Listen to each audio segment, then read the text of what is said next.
സ്വകാര്യ ബസ്സുകളുടെ മത്സരയോട്ടം യാത്രക്കാരുടെ ജീവന് ഭീഷണിയാകുന്ന രീതിയിൽ തുടരുകയാണ്. ഇത് പലപ്പോഴും മാരകമായ അപകടങ്ങളിലേക്ക് നയിക്കുന്നു. കോഴിക്കോട് നഗരത്തിലെ തിരക്കേറിയ മാവൂർ റോഡ് ബസ് സ്റ്റാൻഡിന് സമീപത്തുള്ള സിഗ്നലിൽ ബുധനാഴ്ച വൈകുന്നേരം 4:15ഓടെയാണ് സംഭവം. കുറ്റിയാടി ബാലുശ്ശേരി ഭാഗത്തു നിന്ന് വരുന്ന ബസ്സാണ് സിഗ്നൽ കട്ടായ ശേഷം മറുവശത്ത് സിഗ്നൽ ലഭിച്ച കാർ യാത്രക്കാരന് നേരെ പാഞ്ഞെടുത്തത്.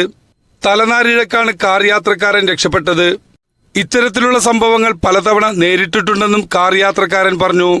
സമയക്രമത്തെ ചൊല്ലിയുള്ള തർക്കങ്ങളും അശാസ്ത്രീയമായ ഷെഡ്യൂളുകളും നഗരങ്ങളിലും ഗ്രാമങ്ങളിലും ബസ്സുകൾ തമ്മിലുള്ള അപകടകരമായ ഓട്ടത്തിന് കാരണമാകുന്നു. ഇതിനെതിരെ പോലീസും മോട്ടോർ വാഹന വകുപ്പും കർശന നടപടി സ്വീകരിക്കണമെന്നാണ് കാർ യാത്രക്കാരൻ പറയുന്നത്. മറ്റു വാഹനങ്ങളുടെ ഡ്രൈവർമാരെ ഭയപ്പെടുത്തുക തുടങ്ങിയ ഒട്ടേറെ പരാതികൾ സ്വകാര്യ ബസ് ജീവനക്കാർക്കെതിരെ ഉയരുന്നുണ്ട്. മത്സര ഓട്ടവും അതിവേഗവും കാരണം കോഴിക്കോട് ഉൾപ്പെടെയുള്ള സ്ഥലങ്ങളിൽ സ്വകാര്യ ബസ്സുകൾ കൂട്ടിയിടിച്ച് അപകടങ്ങൾ റിപ്പോർട്ട് ചെയ്യപ്പെടുന്നുണ്ട്.